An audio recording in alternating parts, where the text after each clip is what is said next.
se joue aujourd'hui, c'est une perte de crédibilité de la parole publique américaine, mais qui, encore une fois, surprend moins ici aux États-Unis parce que clairement, Donald Trump, il a été surpris en flagrant délit de mensonge à de nombreuses reprises. Eh bien, quelques heures après cette rencontre entre Donald Trump et Benjamin Netanyahou à la Maison-Blanche, nous avons le plaisir d'être en ligne avec Sébastien Lévy. Sébastien, bonjour, Boker Tov.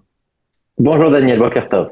Merci d'être avec nous pour tenter de décrypter, on va dire à chaud vraiment cette rencontre. Alors, le sentiment qui se dégage, en tout cas celui qu'on a ici à Jérusalem, c'est que Donald Trump continue, en tout cas fait passer le message de dire nous préférons la voie de la négociation à la voie d'une opération militaire. C'est également, on va dire, le reflet lorsque l'on est aux États-Unis. Oui, complètement. C'est exactement ce qui ressort ici lorsqu'on regarde la presse. C'est clairement le message qui a été délivré par Donald Trump. Avec, je pense que c'est important de le rappeler, il y a toujours peut-être une part de bluff. Il est pas possible de complètement l'exclure. Mais on va dire que si on prend vraiment Trump au mot, c'est clairement une volonté aujourd'hui de donner une chance à la négociation. Et ça a été clairement un message qui a été envoyé à la fois au Premier ministre israélien Netanyahou, aussi aux Iraniens, et aussi, ce qui est important, aux alliés de Trump dans la région, les pays du Golfe, le Qatar, les Émirats arabes unis, l'Arabie saoudite. Il y a clairement une volonté de donner une chance à la négociation. Et dans le même temps, vous avez évidemment toujours l'envoi d'armes massives et l'armada américaine. Donc c'est clairement pour dire aux Iraniens, je veux donner une chance à la négociation, mais pas à n'importe quel prix. Venez à la table de négociation, concluons un deal. C'est clairement ce que je veux, mais encore une fois, pas à n'importe quel prix.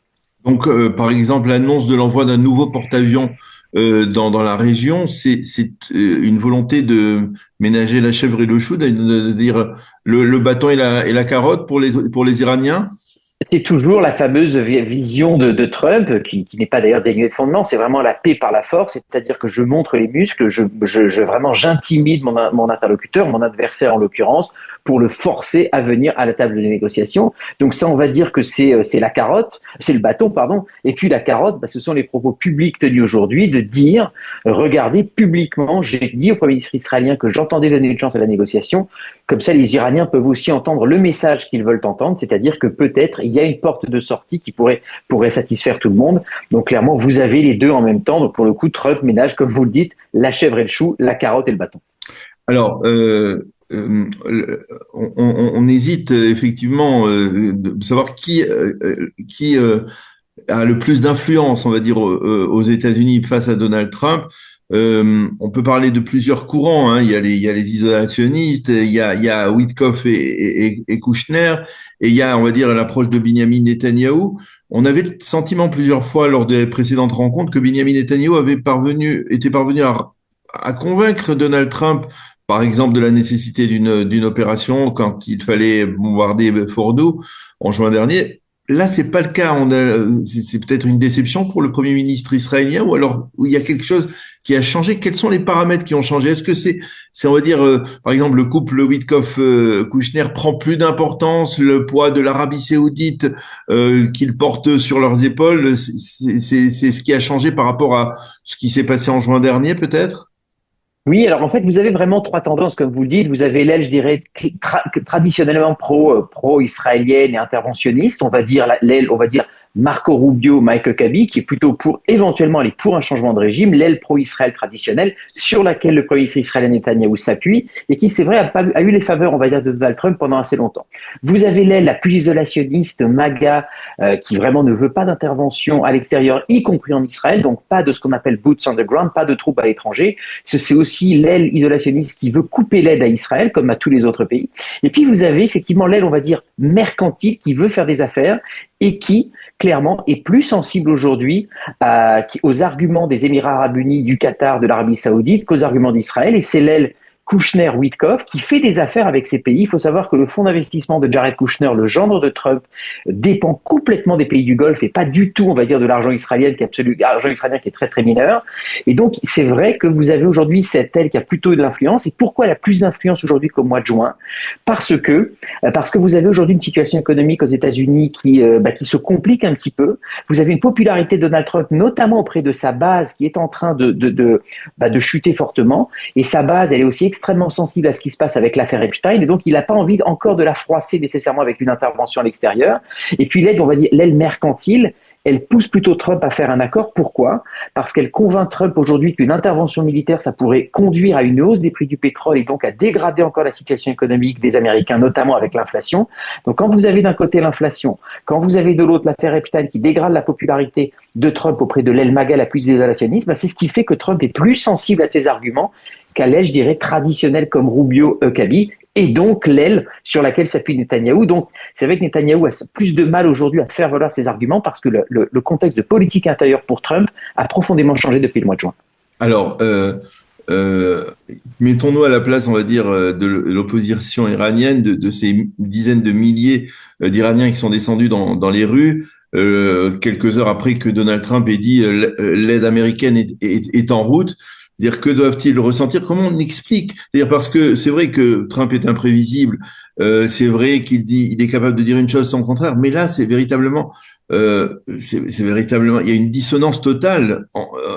Comment on peut accepter que le président américain revienne sur sa parole sur un sujet aussi dramatique? Comment c'est perçu aux États-Unis, ça? On peut même parler de trahison. Je vais vous dire, peut-être que ça choque moins aux États-Unis. Pourquoi?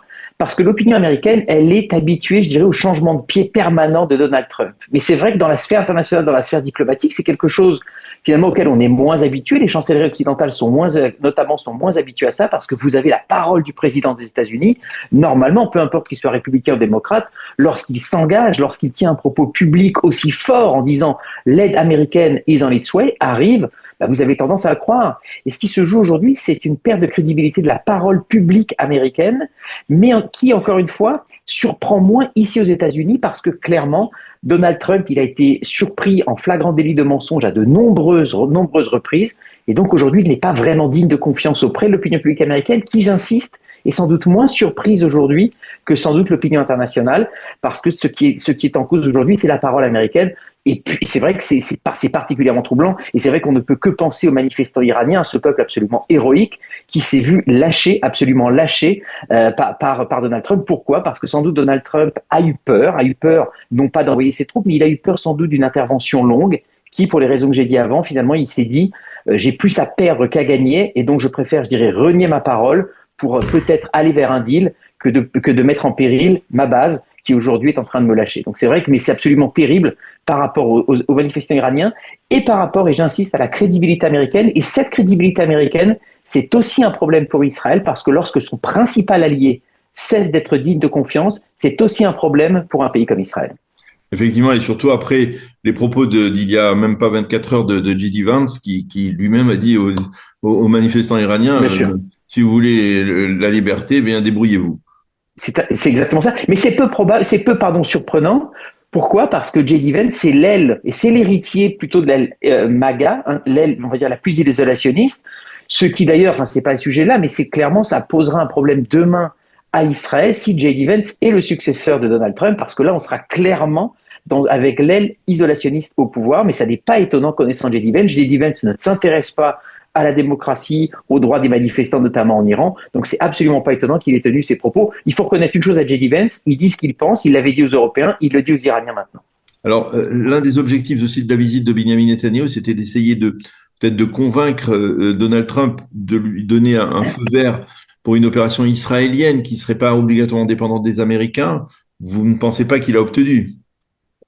Vous savez, Donald Trump, il a son allié israélien, mais il est aussi, on l'a dit, très sensible à ce que disent les Saoudiens, à ce que disent les Émiratis ou les Qataris.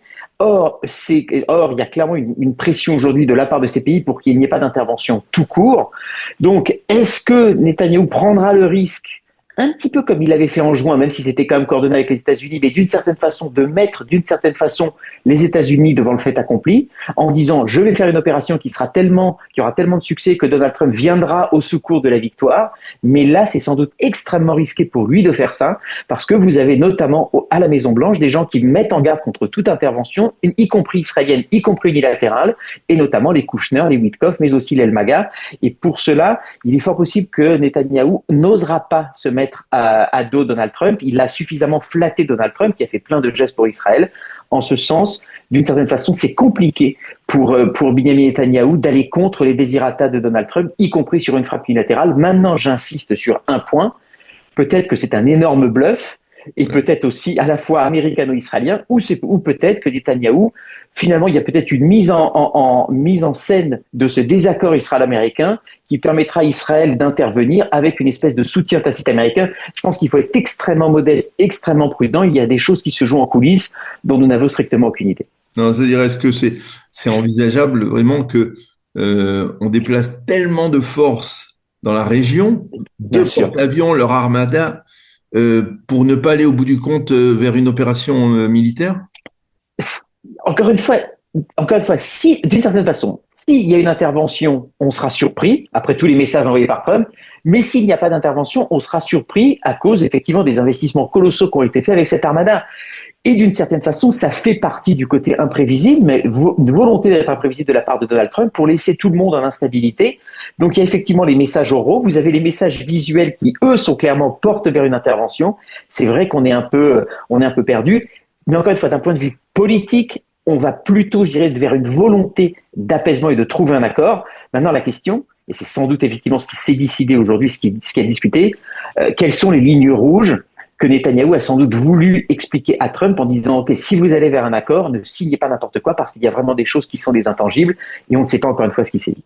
Alors, une dernière question. Est-ce qu'on peut projeter ce qui s'est passé il y a quelques heures à la Maison-Blanche du dossier iranien vers le dossier de Gaza? C'est-à-dire, est-ce que Witkoff et Kouchner, qui sont aussi très présents dans ce dossier, risquent d'avoir aussi le dernier mot? C'est-à-dire qu'Israël risque de se retrouver confronté à une sorte de pression américaine, le poussant par exemple à envisager de se retirer de la ligne jaune, même si le Hamas n'est pas encore désarmé? C'est un vrai danger, c'est un vrai écueil. Je ne sais pas si vous avez vu l'image aujourd'hui de Benjamin Netanyahou avec Marco Rubio, les deux avec un sourire plutôt crispé en train de signer le Conseil Oui. de la paix, la participation au Conseil de la paix. Ni l'un ni l'autre, parce qu'on sait que Marco Rubio est plutôt sur la ligne Netanyahou, n'était content d'être là, clairement. Donc je pense que le langage corporel était clair. Il y a évidemment aussi une vraie inquiétude du côté israélien, au global et pas uniquement Netanyahou, de se voir imposer des conditions. D'une certaine façon, Israël savait qu'il y avait ce risque lorsque l'accord avait été signé, lorsque le cessez-le-feu avait été signé, parce qu'on savait que les points 12, 13 de la gouvernance de Gaza, de désarmement ou pas du Hamas et de la participation éventuellement du Qatar et de la Turquie allaient mettre en péril la position israélienne. On en est là aujourd'hui et on revient encore au poids démesuré du Qatar, mais aussi de la Turquie. Et là-dessus, Israël effectivement est en danger. Ça a clairement été discuté aujourd'hui. Mais aujourd'hui, c'est Donald Trump qui a les cartes en main, que ce soit sur Gaza ou sur l'Iran. Et Netanyahou peut essayer d'accommoder, d'essayer, je dirais, de faire évoluer un petit peu, mais pas de changer radicalement la position américaine. Eh ben, c'est bien, Sébastien Lévy, merci beaucoup pour cet éclairage. Donc, quelques heures après la rencontre entre Donald Trump et Benjamin Netanyahou à la Maison-Blanche. Merci pour toutes ces explications qui ne sont pas particulièrement optimistes, on va dire, du point de vue israélien. Mais en tout cas, on va voir ce que va nous réserver l'avenir. Merci beaucoup d'avoir été avec nous ce matin. Bonne continuation. À bientôt, Sébastien. Merci Daniel, bonne journée.